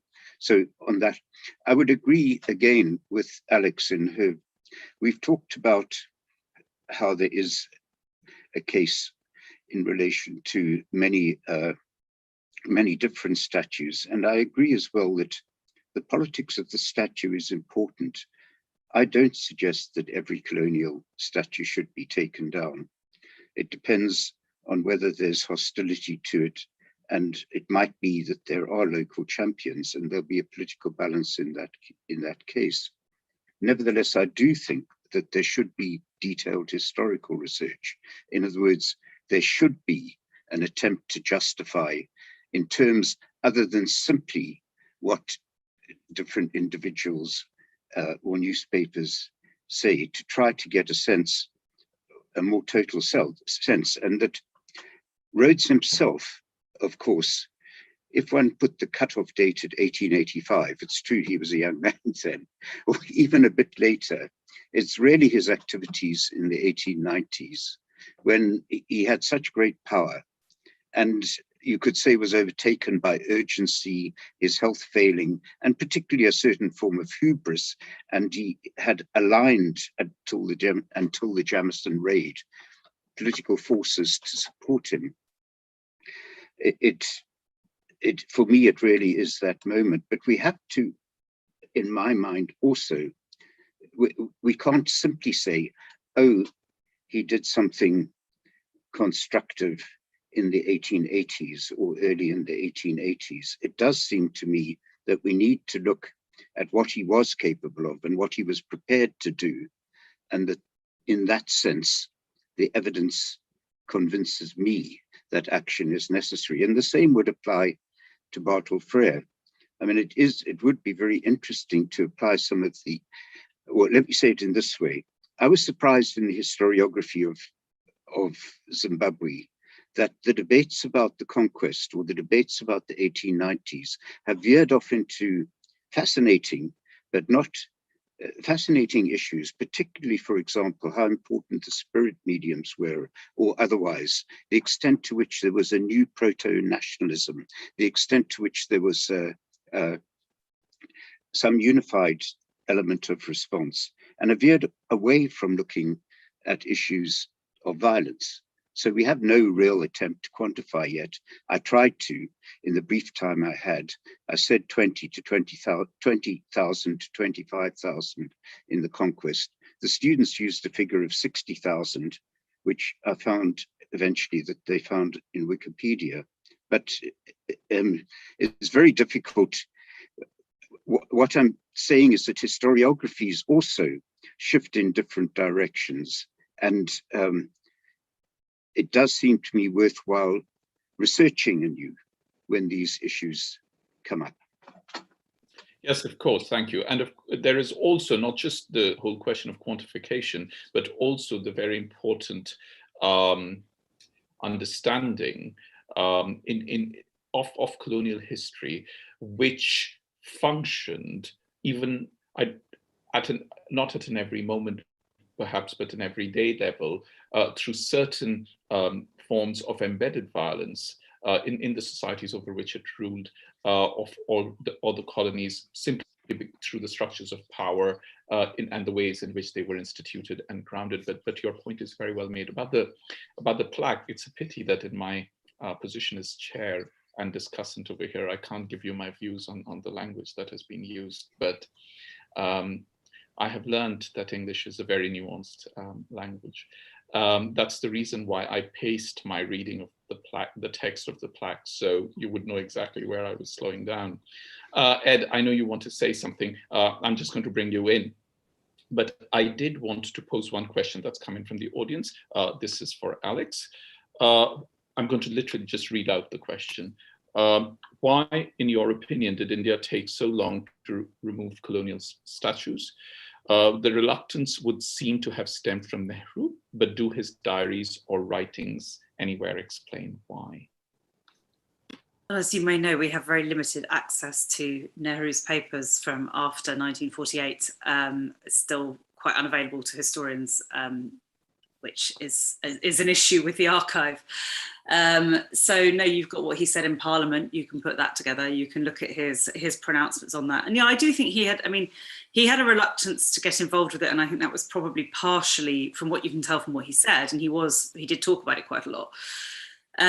It's partially a sort of reluctance, I think a slightly sort of a reluctance to start tearing up the landscape and to make it feel like this was a revolution rather than an orderly transition of power, but also, and to maintain relations with Britain and so forth. But I think it was also very much a resistance to the idea of immediately putting lots of new statues up and to the kind of very modern politicization of the landscape. And I think when you look at what's happening now in India with kind of these gigantic mega statues going up, the biggest in the world, I'm sure he didn't foresee that, but perhaps you can see that the impulse that he was trying to rein in of this kind of mega glorification that, that perhaps he was rather, vocally opposed to. But I would like to hear what Ed was going to say, so I'll shut up now. Ed, please do speak now. Sure, thank you. I can say a couple of words about that question as well. I guess I'll follow on from that. I think Alex has already encapsulated it to a large degree, but certainly, the obvious response is that there are other priorities. Newly independent India has much more important things to deal with than a few statues that litter the country. Although, it's worth mentioning, that it isn't just a few. Which raises another question, which officials are talking about at the time, both in Britain and in India, which is the logistics and the cost of doing something with statues. If they are to be removed, then there's a kind of anxiety over the ignominy of destroying them. In which case, should they be returned? In which case, who's going to pay for that? And then the other question is what happens if they are to come back to Britain? There's an article, fantastic article that's been written by someone called Paul McGarr about this question, and he quotes a British official that's essentially saying, I think it's someone in the High Commission in Delhi who's essentially saying, what on earth would Britain do with all these hundreds and hundreds of statues? He refers to them as not uniformly first-class statues. So there's a kind of logistical issue as well as a perhaps a more ideological one at stake here. Just quickly on that question that you asked earlier to William and Alex. I think at the heart of it is this issue that people are complex. They are multifaceted. History is nuanced, or at least good history is nuanced, and statues by their very nature are not. They cannot convey complexity in that manner. We can have plaques and so on perhaps which go some way to helping that, but really they are not complex in their nature. They quite literally put people on a pedestal. And so whilst history can change, statues can't in that same way. There's this common refrain that we hear a lot, you can't rewrite history, you shouldn't rewrite history. Of course, history is rewritten. That's exactly what we do. We're continually updating and revising our understanding of the past based on new evidence and new perspectives and so on. The tension there is between the complexity of history and the lack of complexity of a statue. I think, yes, I mean, that was going to be the question I was going to ask you, Ed, in relation to what Haroon had said, is that it is the tangibility of a statue, which, you know, its solidity, and that's why any engagement with it, whether it's its removal or its retention, it has you know, a force to it that is different from, say, our practice of researching and studying and writing about history, which is this constant act of writing and rewriting based on this thing. But to bring Haroon into the conversation, Ed, and you mentioned something else as well, which was very interesting, is the whole question of, and I'd love to hear what Alex also has to say in this, because Alex, you do make, in the 4 points that you make in your book, one of the points you do make is about law and order, and you know, the whole question that there is, and there is, because when you talk about whether you know, a statue should remain somewhere if the community wants it versus should be removed if the community doesn't want it. We also know that people from outside the community end up participating in it, and there are concerns of law and order, which we may dismiss, but there is that angle, and of course there's the whole political side to it, which is happening not only in South Asia, as Haroon put so eloquently, as we know from other countries in South Asia, India, Bangladesh, but is happening in this country as well. So, you know, there is the whole political state thing. So my question, Ed, to you, and in the context of what Haroon said, is there is, across the world, when we look at the whole debate surrounding statues, and I'm you know, intentionally limiting the conversation to statues, though I understand very well that this is more than just statues. It isn't easy to classify and to say that the statues are being brought down either by people who are left of the political center or by people who are right of the political center, who is protector and who is not protector, and so on and so forth. Now, in the context of the installation of statues at the moment in South Asia and different parts of South Asia, Haroon has spoken about it. Alex just referred to the statue of Sardar Patel that has been installed in India. What, academically speaking, is your view on what happens to statues of our times, presumably installed because people wanted it, or elected representatives of people and therefore representing the people wanted it? And where do we go from here with those statues, particularly in the South Asian context, but also over here? Because Alex made a point in passing, and Alex made it twice, and it is entirely my fault that I did not say it, even though I had it in my notes. I did not mention it, is that even in this country, the statues of women, I mean, Parliament Square has one statue of Dame Millicent Fawcett.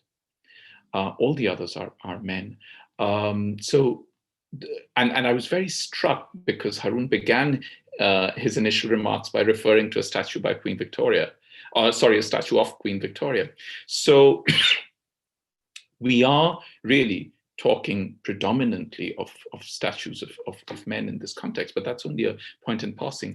But what do you have to say about statues that are being installed now?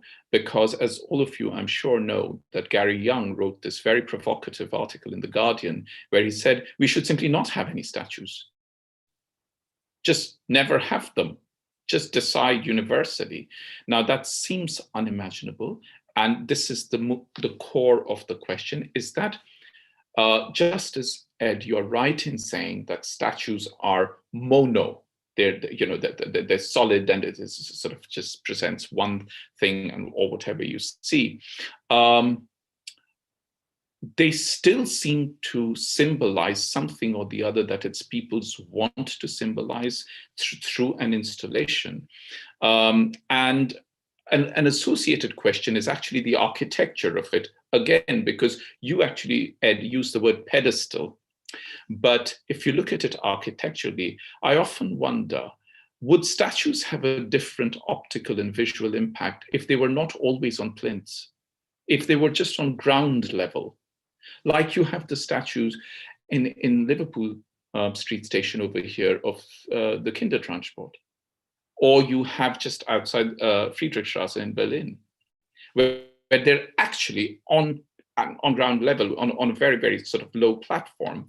Would it have a different impact because you could see it at eye level rather than having to look up at it? Do you think the engagement with statues would be different? Of course, Alex's point about the statue of Sardar Patel is that, even if it was standing at ground level or at low level on a low platform, it could be so huge you can actually see it from space.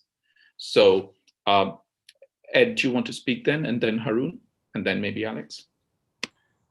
Sure, thanks. I mean, it's an interesting set of questions. I mean, I think the question of the pedestal, and I should sort of say that I'm not by any stretch of the imagination an expert on statues or sculpture or public heritage. But I mean, my sense is, the fact that they're on pedestals is kind of related in some way or another, at least, to this idea of the kind of great man theory, the idea that these are people that are changing the course of history, and we should be looking literally someone you look up to, literally someone you look up to that you're not on a level with.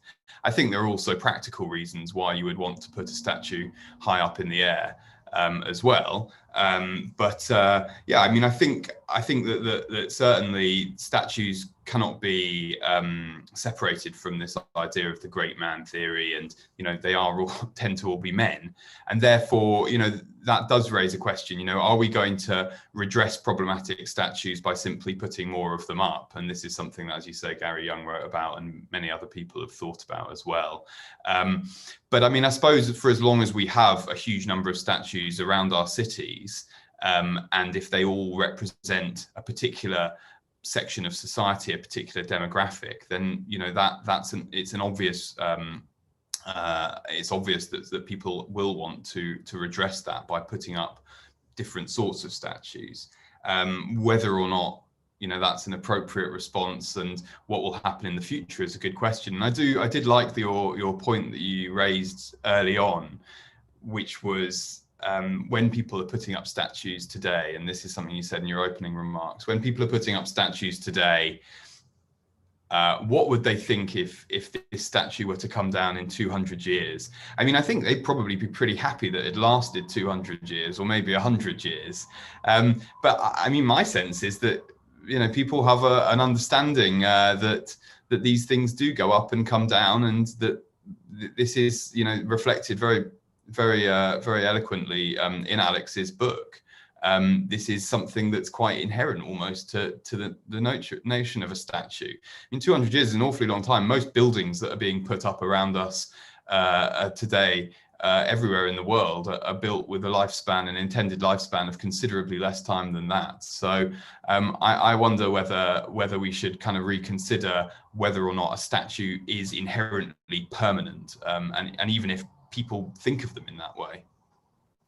That's interesting because, I mean, taking from Alex's book, which is sort of around which this discussion is organized, I thought when I was reading Alex's book that people installed statues for that moment or for that time, but definitely with a consciousness of posterity in it. And I'm not entirely sure if I'd very readily agree, even if I intellectually wanted to agree with you, that people would be fine if it lasted for 200 years. I think people would rather believe that it would last and last and last. But that's a minor point. Haroon, did you want to come in, please? Yeah, I mean, I'm not sure if I'll be able to directly comment on the question, but something that I was thinking while you were saying this is that in many ways, the criticism to statues is a criticism to the power structures, to the power relationship that exists in that society. And I'm thinking once again from a post-colonial lens, from a Pakistani lens. Like for me, the Pakistani state, and I think the same will apply for India, for a Pakistani sort of Indian state to remove colonial statues will have no no importance until those structures, those power relationships continue, right? So if the post-colonial state essentially becomes the colonial state and continues to see its people as colonial subjects, then in fact that removal of the statues then itself becomes an act of violence. It becomes an act of violence because you are giving the illusion that you are decolonizing the space, that you are decolonizing your society, but in fact you're using that opportunity to in fact garner more support for you, garner more political power for you. So once again, I think from a colonial state. So for me, as long as those power hierarchy and those power relationships remain, from a post-colonial lens, I don't feel like removing statues has much role to play. Sure, and that's a point that's very, very well made. And you said at the outset that the whole question of removal of statues in post-colonial states is fundamentally different from what is happening in the Constitution. That's very well made. The point is, I agree completely with what you have just said. The fact remains that the symbolism that statues carry also make them objects to be removed by precisely that post-colonial state, purely because of the symbolic impact. They are not going to change the structures of power. They're not going to change the hierarchies. They're not going to change bureaucracies of paper. But they will still remove statues because externally it's a very visible, tangible action. I mean, can you imagine? Alex, went into great detail about George V statue. Can you imagine it standing at the moment in the middle of central Delhi? I mean, it would just optically be. And Alex is smiling, but it would just optically be odd. Alex, did you want to come in briefly? There's another question though. Sure, just very briefly, because I think that's a really good point that Haroon made, and it's been made a lot in the former Soviet Union, where, of course, a lot of statues were pulled down, and then a lot of people feel like it just changed nothing, that effectively the same systems and power came back in. And of course, that's the case. Pulling down a statue is quite easy to do. Changing systems is really hard. I do think it has symbolic value. There are lots of events where it has done, but in and of itself, it doesn't do anything. And in some ways, a fascinating example of that is, of course, American troops sneakily pulling down that statue of Saddam Hussein in Iraq, the end of the invasion there, and trying to use that as a media event to kind of suggest that the war was won, and even in its end game and over and all of this, which was simply untrue. You can't pull a statue down and make that happen. So there's much more change that is required. I also just wanted to quickly come in on the question of, the more statues and statues of women and, and so forth. And I think a lot of those initiatives are extremely well meant. I, however, am not very interested in them myself, because I think statues are inherently part of this great men theory of history, which is about reducing history to this very simplistic notion of a heroic individual. And you can put a woman in there, but you haven't actually challenged the structures of power. So I think if you really want a feminist, decolonizing, post-colonial view on this, then actually think about other forms of historical commemoration. Think about museums and education and festivals and more, more monuments of more creative forms, not just figures of heroic individuals, but perhaps, things like war memorials, which often are not centered on one individual, can be much more emotionally powerful, I think, than yet another figure of a heroic individual. So I think we need to, when we talk about decolonization, we could decolonize the entire concept of statues at some level, not just keep reproducing this with different faces on it. I agree with you completely that the very idea of statues of whoever is in its essence about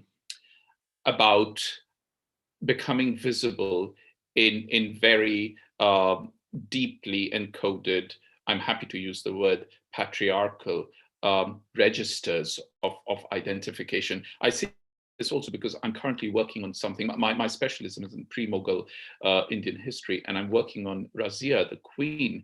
And one of the contemporary historians actually says that, the main thing about her is that she becomes visible in the registers of men.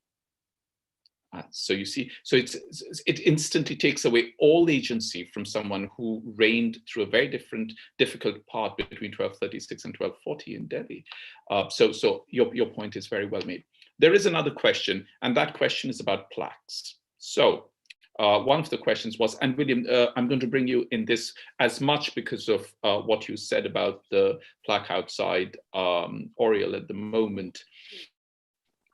And that is, and I know Alex makes a point about this in her book, so I will bring Alex in as well, and all of you can respond, is why is it not enough to have revised plaques that tell a more fuller and a more more direct story? Of course, one criticism is one that William made just now, is that if you do decide to put a plaque, you better say it out clear and loud, don't sort of beat around the bush, and have a very clear, stark, historically accurate narrative that describes the person. Why is it not enough? I do want to say in this context that I mentioned the statue of Sir Robert Jeffrey in the Museum of the Home in Shoreditch. And what they said yesterday, this was reported in BBC last evening, is that they're going to remove it from the top of the doorway, which is as you enter, but I'm going to keep it at a less visible but public space, but with a plaque that contextualizes and etc. And we all know that we have issues with words like contextualization. But what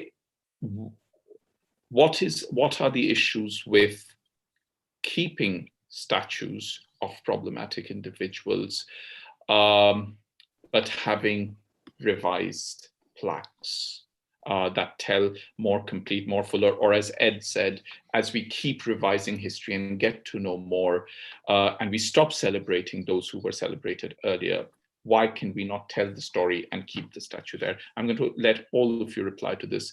William, shall we start with you? Okay, fine. Well, firstly, it's difficult to get very much onto plaques, and because they are in the sort of position they're in, perhaps also difficult to be very definite in plaques. Oriel, in fact, and I think this applies in other cases as well, have got now a website, which includes a longish piece by me, but includes a couple of other things as well. And you might say, well, that's as important as a plaque. Yet this doesn't either for me talk to the symbolic action that we've all been discussing, that at moments of social change or when big issues come up and take form or take focus in some way around a particular statue, I think for me, I would like to see more definite decisions made than a plaque. In other words, they represent a symbolic action of some kind, which a university or a college or a city is saying something about itself and how it would like to appear. Now, sometimes this happens by happenstance. It's intriguing that the Rhodes statue was finalized in 1911, just before this other issue we've been talking about. I would say not the death of the statue of famous men, but diminishing of them in Britain's cityscapes, and the appearance of the War Memorial. And in fact, Pegram, the sculptor of the Rhodes statue, did go on to participate in the Welsh War Memorial and a statue of the nurse Cavell. So he himself commission shifted for him. And I mean, 11 statues in the Rhodes building was probably the biggest commission he ever had. It was a big commission. Anyway, the point I'm trying to get at is that sometimes the shift in representation and public representation happens in this incremental way. Sometimes it seems to me there are moments when a statue should be moved. So there are other things that could be done. One that I quite like is what I call curtains for Oriel. In other words, that there is already a grid in front of the statue, and it would be possible symbolically to put a curtain or a shroud there from time to time, say in Black History Month or a similar appropriate moment where it would attract attention and debate.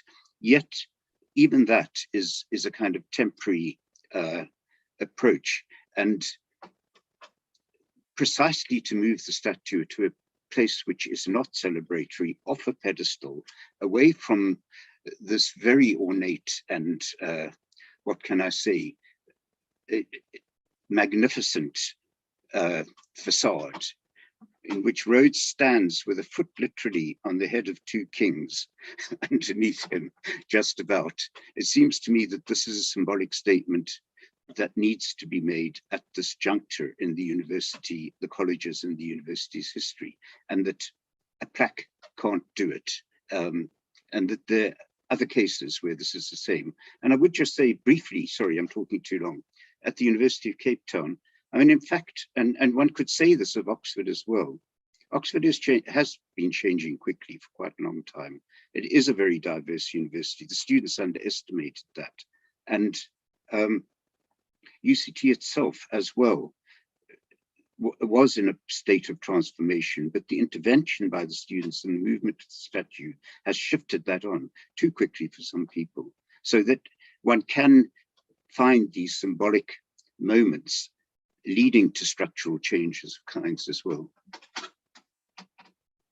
Thank you very much. I should have said I didn't read it out, but the website which appears at the bottom of the text on the plaque is www.oriel.ox.ac.uk/Rhodes-contextualization.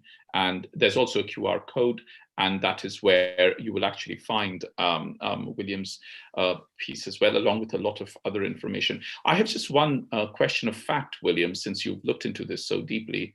And I've always been struck by it, including the time that I spent at Oxford, is there any reason why Rhodes is on top? I found it difficult to find out, and I think it was simply that the provost at the time was Shadwell. He was challenged about the location of the statue by one of the fellows. There's very little documentation, but he overrode that. He said, this is what we're doing.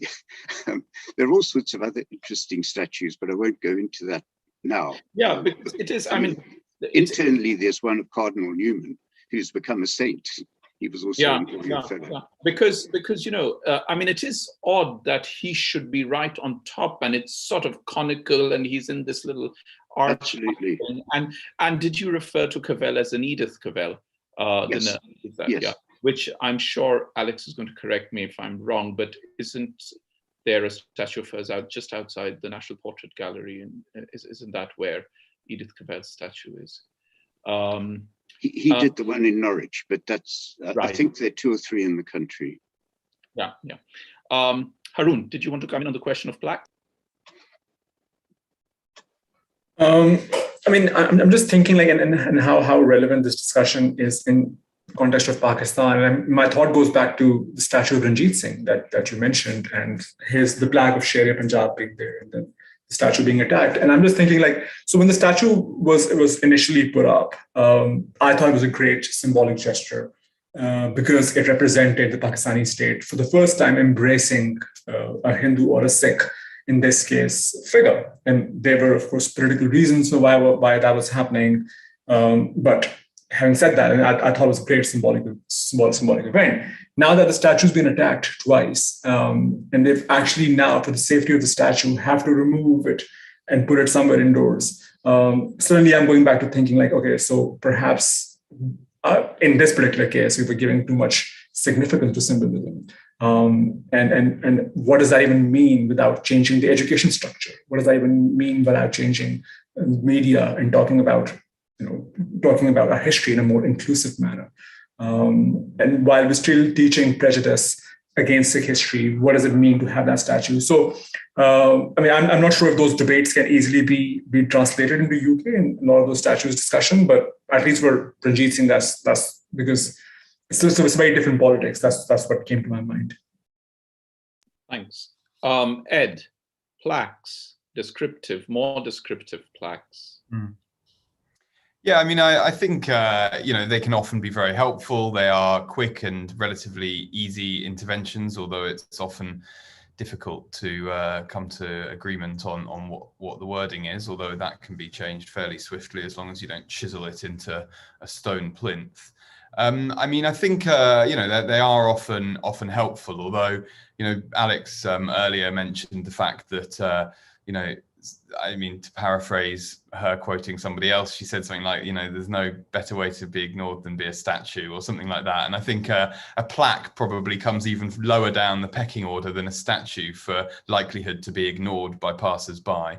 So it's not particularly effective, from that sort of pedagogical perspective. I think also, we mustn't lose sight of the relative historical significance and aesthetic, importance or impact of different statues. Not all statues are created equal, and there are certain statues where there's a good case to retain it and have a plaque explaining it. And there are certain instances in which it's not really easy to make a particularly strong case why this statue, of which there might be a dozen others up and down the country, or certainly of the same figure, and were put up particularly almost mass produced during this period of Victorian statue mania. There's not necessarily a hugely important case to be made for necessarily keeping all of those statues.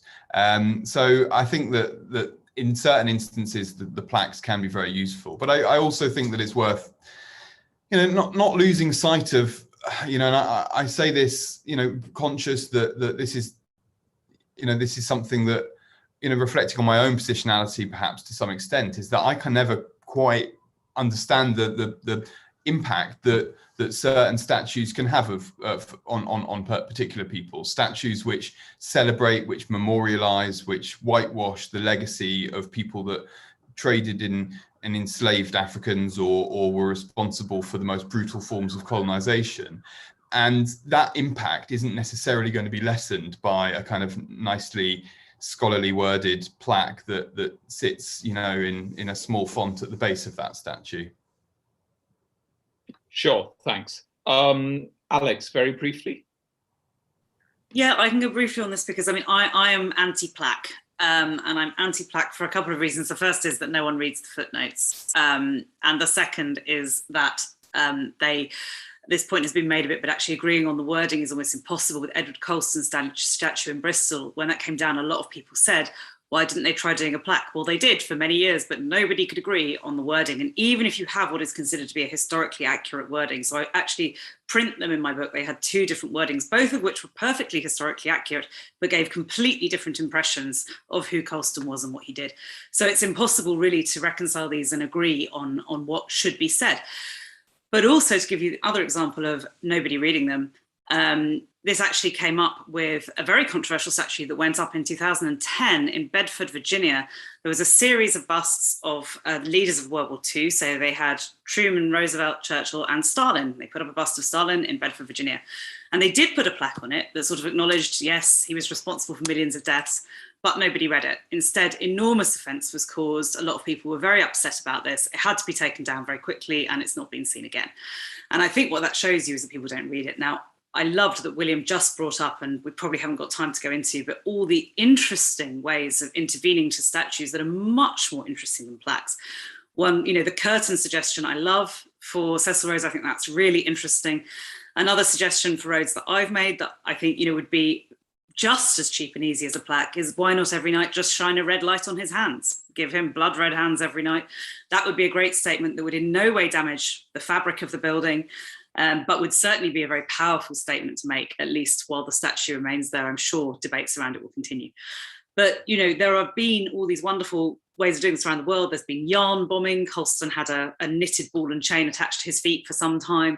There are all sorts of ways of intervening that are so much more creative than a plaque, because if you're looking at a statue which is just a symbolic thing, then this mimsy little footnote just does absolutely nothing, whereas actually to address that on a symbolic level is so much more creative and interesting. So let's have some more creative ideas, I would say. Great, thanks. I think that's what you're saying makes a lot of sense, because what all of you have said makes a lot of sense, because the example you give of Stalin in Virginia, underlines and amplifies the point that we've all been discussing in different ways through this event, which is that just the symbolic power of a statue can be so overpowering and so overwhelming that I'm quite sure that even if you did read the plaque, the visual impact of it may not necessarily lessen. I mean, I dare say, this is probably not the place to say more than what I'm going to say, but I dare say that having walked past Oriel so many times in my life, if I were to read the plaque that is now put up, I don't think it will make a difference to my opinion about Rhodes' statue being there. So you know, your point is well made. The other point that all of you have made in different ways is also equally important, and that is that, in fact, we can never come to a consensus about historical figures. So there will always be supporters and opponents and etc. in their times, perhaps, and definitely in our times, as it should be, as Ed said very eloquently, that, you know, that is what we do as historians, because somewhere this is about the discipline of history, and it is a sort of archive for us. So there is a very, and you know, we need to, and I often think about, perhaps because I study medieval history, I often think about how our times are going to be written about 500 years from now. I often think about how emails and social media messages are ever going to be archived, to be written about, and would people of later centuries know what we were like if they did not have access to a very large part of this. So yes, there are these issues. I'm afraid we are fast running out of time, and all of you have been very, very generous with your time. Any very quick last comments, after which we'll close? Shall we start with you, William?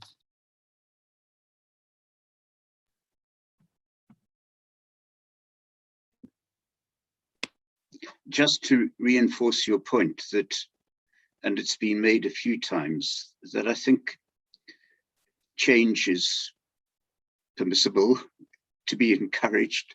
Maybe we should even have a 20 or 50-year sort of built-in debate for every statue and a kind of long-term MOT, and that we shouldn't be perturbed about it. I thought the point that Ed made about buildings is a useful analogy. Oxford, you know, the defenders of a statue in Oxford are really very het up, but the change of the cityscape in Oxford is taking place much more quickly, and I think in more controversial ways. I suspect this is universal and perhaps even more marked in or global cities outside of Europe. And I also thought the tensions around post-colonial memorialization, it's a very, that Haroon especially discussed. This, to me, also is going to be fascinating, because liberation movements or similar nationalist movements worked hard, or have worked hard, to insert themselves into public realm in all sorts of ways.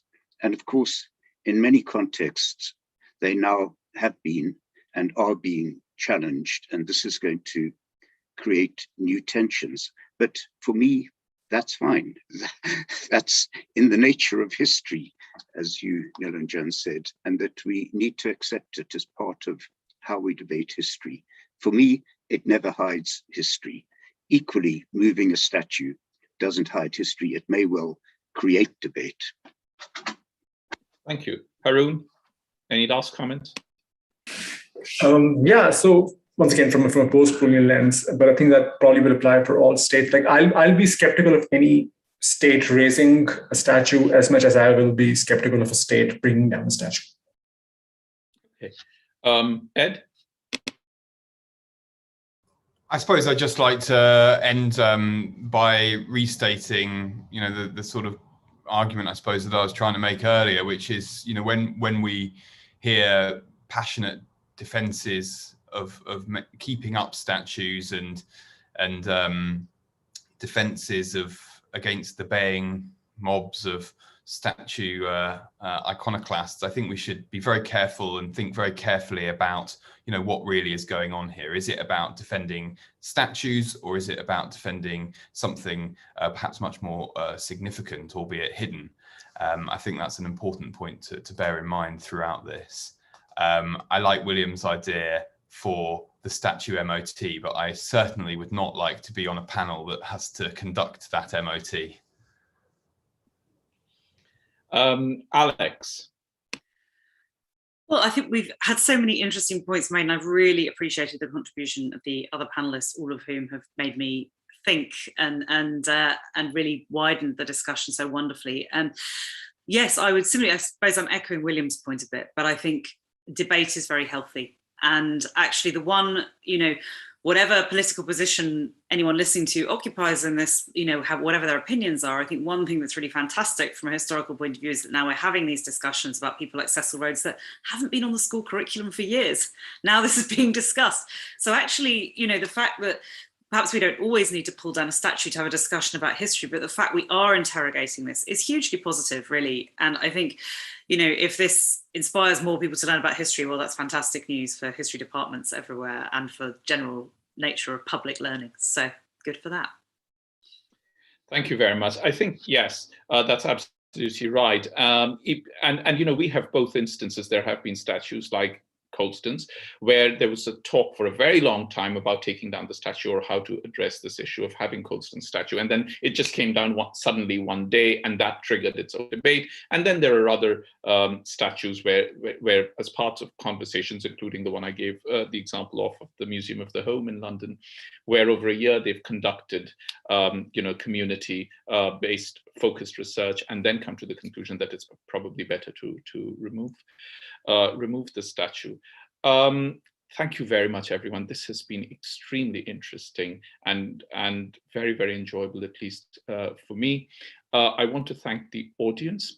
An unedited recording of this event will be available from tomorrow morning on our website and the events archive page for those who may have missed it, your friends or others, or for those of you who may want to go over this conversation all over again. It'll be available from tomorrow in the morning.